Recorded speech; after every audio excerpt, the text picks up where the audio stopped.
Hello my beautiful people. So something a little different for you this time. You guys are used to seeing me read the tarot for you. You are used to me talking about numerology. It's time for some astrology. We are stepping into eclipse season, and yes, you will see the whole internet and all of YouTube is awash and abuzz with all of the with all about this stuff. I've got my trusty notes here.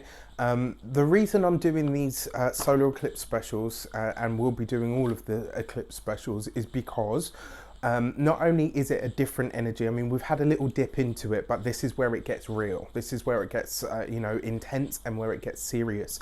And because we're switched from the Leo Aquarius axis, which, trust me, I felt, because I am a Leo rising and an Aquarius sun. So I really felt those ones, and actually I can now, looking back on it, really see the benefit of it. At the time it felt like absolute fucking shite, if I'm completely honest with you, because I felt like a ping pong ball in the middle of a storm out at sea. That's just the truth of it. You know, there were moments that were really great that I could see the benefit of, but there were some moments that I was like, do you know what, I don't know how this is going to serve my greater good, but in hindsight, I can see how it worked. So there's a couple of things that I want to talk about before we go into the video itself, right? And I've got, my trusty notes here, because as many of you know, astrology, tarot I can do with my eyes closed, right? In fact, I probably could do it with my eyes closed, even though it's all about the symbols, right? But just from the feeling, I would be able to do that. Whereas astrology is such a bigger and broader subject, and I don't have nearly as many years under my belt in that field as I do with the tarot, with the cards and the symbols there. So I always have notes because I'm just not as practiced. I call myself a baby astrologer. A lot of people say, I think you're being too harsh on yourself, but whatever, it's not about that. So with that said, before we go into your personal, horoscope, eclipse scope, tarot scope, whatever you want to call it, right? Yes, there will be tarot. Come on, that's what I do, right? There's a few things that I want to clarify on. So you see this, I've drawn it out, and yes, it looks pretty, and it looks mysterious, and it's got the symbols on the wheel and all the rest of it, and we're all familiar with what a chart looks like. Well, 90% of people nowadays are familiar with what a chart looks like. The problem that this chart creates is that people tend to see this kind of thing, especially a big event like an eclipse, as just a flash in the pan. They kind of see it like a static moment. And while it is true that the specific moment of the eclipse will imprint your life with a specific type of energy, right? And that's really important to remember. So when you read somebody's birth chart, when you look at somebody's personal astrology, when you see a personal one of these for somebody, what you're actually looking at is a specific moment in time that is imprinted into their DNA, right? There's, all of the stars aligned in a certain way to give you a certain energy that was going to unfold. Astrology breathes, it moves. Human beings are not, we're multifaceted. We move, we breathe, we grow, we change, we evolve. Just like the moon, we are cyclic. We go through great, awesome periods, and we go through low, sort of not so awesome periods. And that's one of the things that you really need to understand. This isn't just an event that will happen on this day and then you can forget about it. It's kind of like a toolbox. Imagine it's like a gift that the universe gives you on a specific day and says, right, here you go, I'm going to give you this, and you get to unpack that over the next 3 to 6 months. It's never just a flash in the pan moment, and this is why people talk about the eclipses so much, and why people often say, well, this will happen, over the next 3 to 6 months, and sometimes even further beyond. Like I said, I can see a lot of the stuff that I'm doing and living and experiencing now in relation to the eclipses that we finished up in Aquarius and Leo. So it's really relevant stuff, but you need to understand it's a process, not an event, right? It's an unfolding of energy that is imprinted into you on the specific day. So pay attention to that day, because it may well have elements of what this energy is going to be like for you over the next 6 months, what it might unfold, how it might grow. But don't let this video, don't let me, don't let anybody ever reduce you or your infinite beingness down to just a specific set of events that are all about your, oh well, your second house is your money. Yes, it does represent that, and it's good to know that. And it's great to see, if we can predict these things accurately, which is wonderful. But don't let anything, any system in the world, astrology, tarot, numerology, don't let me, any other reader, whether tarot reader, astrologer, whatever, don't let anyone or anything reduce you down to those separate sort of compartments. You are a multifaceted being. And it is good for you to, so there's the dualism, bad Rafi. And you are a multifaceted being, and it's important that you allow yourself to be all of that and to grow throughout these processes that take place, right? Don't ever limit yourself to anything that anyone tells you. You always get a chance to choose. Now, before I go off on a complete tangent, I will give you some overviews. So, solar eclipse is an initiatory energy. It's a beginning of some sort, because it's kind of like a supercharged or jacked up new moon that's like, yeah! It's got lots of energy behind it. And when you get a new moon, you've got the sun and the moon together, right? That in itself is the god and the goddess coming together in creation. Now, this one is taking place in Cancer, which is really important for loads of reasons. So the whole axis of Cancer and Capricorn are going to be lit up. Cancer represents the mother, in the fourth house, protection, love, nurturing, nourishment, that place that you go to seek shelter, to seek comfort, or even lock yourself away from the harsh realities of the outside world. It's your feelings, it's your attachments, it's your bonds, right? Whereas Capricorn, and the Cancer is the natural house of the moon as well, so it's really worth keeping an eye on that. And it represents the mother, because it comes in the guise of the fourth house. Whereas Capricorn, where we've got quite a lot going on in the opposite sign, and this is where the eclipses are going to bounce between, right, is the 10th house. This is the external structure, the things out in the world, but it's also the father. It's where we meet authority, it's where we meet governance, it's where we meet the things that we appear to not be able to change. It's where, the 10th house is your career, how you show up out in the world, how you are presented or received by the wider world. So these are really big things to look at, right? And because it's the father, it's the line in the sand that you meet, where you will go no further, where you meet authority, where you get that kind of, no, you will not pass, you cannot do this. And it's not always about the negative stuff. Sometimes it's to hold you back from something or to teach you a lesson, right? So when you see that mother-father axis, that's kind of what's going on there. So it's really important to pay attention to that stuff. What I've talked about, it's a process. Good to look at where this is happening. Right, so try and stay with me on this, and I'm using myself as an example so that you can do this for yourself, right? So look at where the eclipse is taking place, and then think about where that happens according to your sun, moon, and ascendant. So my moon sign, I'll start there, is in Cancer. So this suggests that my inner world, possibly even my home, may change over the next 3 to 6 months. Something about my emotional inner world, or even my home, my dwelling, may very well change because it's happened, or the identity of my home, or something of that nature may very well change, right? As a Leo ascendant, this is happening in my 12th house. My 12th house is all to do with the past, the things that are hidden, that are private, subconscious drives and not necessarily desires and urges, but it can also be hidden enemies. It could be people that don't necessarily, present themselves as one thing, but don't necessarily mean you good. Then finally, as an Aquarius, this is happening in my 6th house, which is all to do with my work. So something to do with my old work, my old workplace, my old work life could be coming through. So those are my big three, sun, moon, and ascendant, right? It's good for you to find out where they are, because it's going to give you that kind of different dynamic of understanding, so that you get an idea of where this is happening, why, not why it's happening, you know why, because of the astrology, how it's likely to unfold, and what that could possibly mean for you.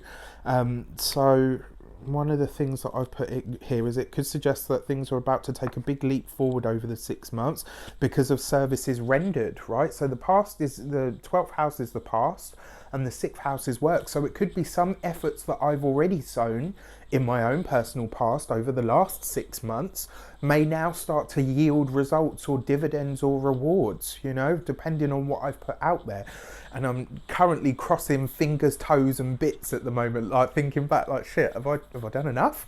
Hopefully I have. You know, I've done my best to be of complete service to you guys in and of the world.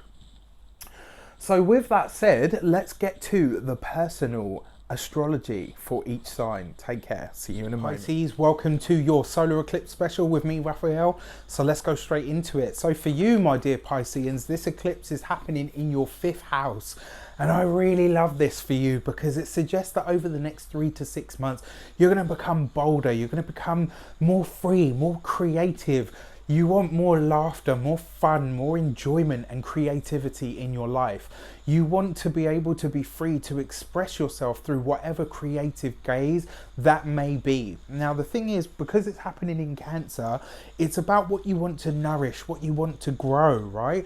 And what you want to do and what you want to protect is your ability to have fun. This is about waking up your inner child and saying, "Oi, you, get up, we're going out for the day. Let's go on an adventure." The next 3 to 6 months could see you really reaching out for those things. More fun, more frolics, more adventure. This could be seeing you taking more risks as well. Be sure to make them calculated ones for sure. But it could see you being really fun and vibrant over the next 3 to 6 months and welcoming in so much more of that so that you can have more enjoyment and freedom ultimately in your life. There's a feeling that you're going to slide into the understanding that life really is too short and it should be enjoyed and lived. And the thing is, Pisces understands that because it's the house, you know, yours is the house of the formless, right? Pisces, this is especially relevant for you if you're a Pisces ascendant, right? All of these videos are more for the ascendant than anything else. They'll be relevant for other parts of your life, but your ascendant is the one that the eclipse is going to affect most. So with that said, Pisces, you know, rules the 12th house, right? So it has this element to it where I know life is too short, but I also know that life is eternal.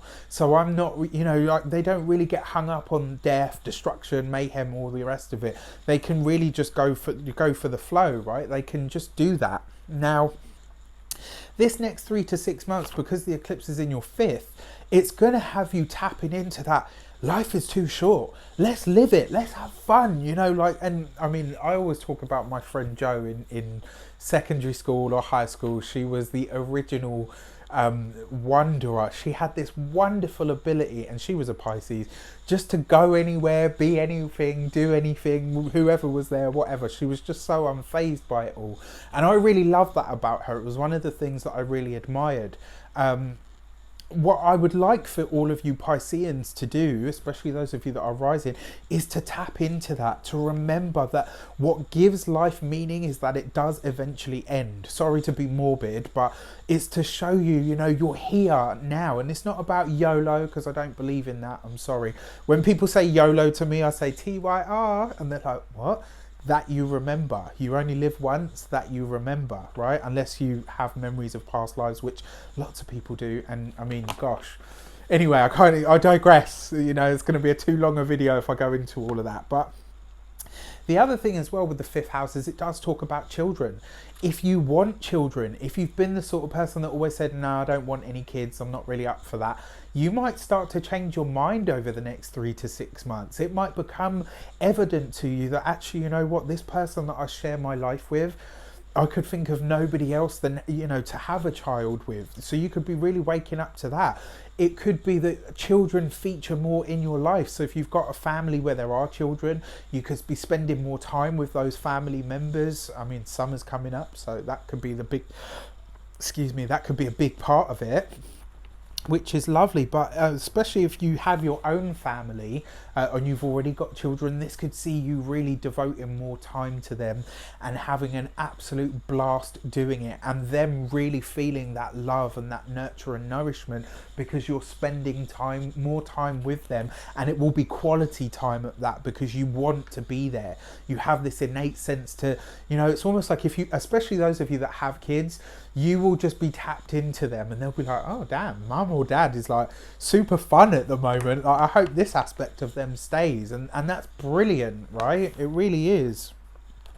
Because as you tap into their wants and needs and look to nurture and nourish them more, you're opening up your own inner child as well, to have fun, to play, to learn through creativity and enjoyment and fun and play. With that said, you've got the opposition hanging out over here in Saturn in your 11th house. And Saturn is a restricting factor, which may have seen you not being able or even wanting to be so social of late, and you might have found that. Now with the South Node there, this is releasing the type of groups of people or the connections to certain people that don't really resonate with you anymore, and could have, in some way, they may be stifling you, they may be holding you back and saying, oh, why are you acting like that, or you're being childish, or you're being this or whatever. Could see you balancing friendships and groups of fun, because it's an opposition. You could be on a sliding scale, so you could be going out and enjoying yourself too much, and then you could be not doing enough of it. So it's kind of about finding that balance between the two.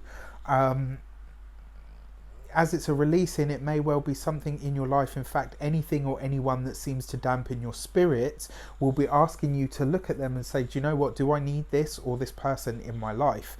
Saturn restricts, so he asks you to consider that not everyone in your social circle is thinking about what you get out of whatever is suggested. My advice, don't let your friends kill your dreams before you have started to take off. So if you come up with something, or you feel something, you think, yeah, you know what, I want to do that, or that feels right, I'm going to go after it. If you don't have the right people around you supporting you, it's harder to get something off the ground, because you've got this extra weight or energy that doesn't seem to want you to succeed. So think about that. Really take a moment to process what that actually means to you. And if you can spot those kind of trends already, how do you process that? How do you work your way through it? Then you've got the square between Jupiter in Sagittarius and Neptune in Pisces, your first house, especially if you're an ascendant, and this is happening in your 10th and your first house. So this is about your career, and it's also about your identity. And a square is an uncomfortable energy. It's an energy that makes you uncomfortable enough to say, look, you know what, I don't like this experience, I'm going to fuck it off, and I'm going to change something about it. I'm going to do something about this because I don't like it. This could see you getting a lot bigger and bolder in your career. It could see you asking yourself, where am I going to be best of service to the world? 12th house, Pisces rules the 12th house, but it's all about being of service to the world, of other people. It's, it's also where you find the past and, things that come up as issues and stuff like that. So your career square in you, or rather your first house is you, that's the Neptune aspect. So this is what you want. You want to nourish and nurture the world, but through being of service of some sort, through assisting people. So it could see you, with the Jupiter there in your 10th, that's a lot of mutable energy as well, by the way. And they're both at home in their signs. So nobody is weaker than anybody. So it's really asking you to look at this and say, what do I get out of my career? And ultimately, is it serving me as much as I can serve other people? And if not, what is it that I'm prepared to do about it in order to change it? Jupiter is asking you to grow within your career and start reaching for bigger and better things across your career sector. Neptune's asking you to get really clear on who you are and start to get a better understanding of what the gap is between you and where you would like to be. Which is, that's a pretty powerful statement, and I really guess it comes down to that, right? Jupiter expands, and it's the 10th house, and because it's in Sagittarius, this could be about foreign cultures, it could be about other places, it could see you interacting with people in learning institutions, it could see you really getting a different perspective on things from people that you might not have interacted with in any other way. So this asks you to look at yourself and say, right, okay, what is it about me that I can shift and change to make my career better? But also, what is it about my career sector that doesn't really resonate with who I am? Or what is it that needs to change so that it truly fits who I actually am? This also means that you're going to have to start utilizing your resources better and start pushing to do something with this energy, which is awesome. And then you've got the sextile between Uranus in Taurus and the eclipse in Cancer, which is lovely because it suggests networking and connecting with people is the best way forward. Uranus is a sudden energy, right? It's shocking and it makes you think outside the box and it brings you revelations of, you know, of some sort. And because it's there in your third house, this is about communication. It sees you ramping it up. It sees you changing a lot of what you say and being really, you know, really persistent about having more fun, about being more risk taking, about being bolder, about, you know, maybe inserting yourself into conversations. Whereas usually a Pisces will stand back and observe. They tend to be a bit more reserved, you know, and then once they get to know you, they'll kind of come in and join in with everything that's going on. But you know, with this Uranus aspect as the sextile, it could see you being like, no, actually, you know what, I like that conversation. I'm going to insert myself. Hi, I am ... right? Let's see. It was an exciting feeling that in the course of your daily commute or your journeys, you could meet somebody or network with somebody or some people that completely open things up for you in a big way. There's lots of spontaneous energy around this. It could be that your suggestions come through communications or conversations that completely switch you on and kind of tap you into how you can live a more free, liberated and passionate life. So it's kind of like through more interaction and communication, especially across the board or with people that you might not necessarily know, or even in your daily routines, like your daily commute and stuff, you could come across people and end up having these massive conversations that make you say, well, holy fuck, I could be doing this all totally differently and be getting way better results, right? It's really, really exciting.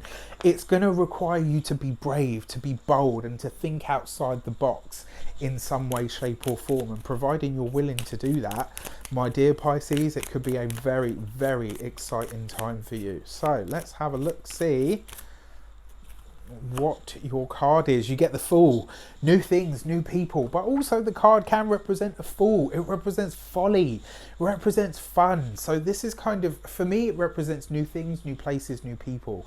This has that Uranus energy all over it, and it kind of says that this eclipse is going to bring you so many different things. Be along for the ride. The other thing with the Fool card as well, it asks you to take the Fool's leap, right? But it also asks you to take those calculated risks. Be ready to put something on the line so that you could go for something truly worth it. I mean, as a good example, actually, no, I won't use gambling, but if somebody said to you, right, your dream job is awaiting you, but it's going to require you to move to a different city in a different country, would you go? Do you know what I mean? It's that kind of energy. It's like sometimes you've got to put something on the line in order to get something that you truly want. So sometimes when you go for it and you say, right, you know what, fuck it, I'm going to make that leap, I'm going to go for it, the universe steps in, not only to catch you, but to build your wings on the way down. I wish you an abundance of all of that good stuff. Take care, and I will see you very soon.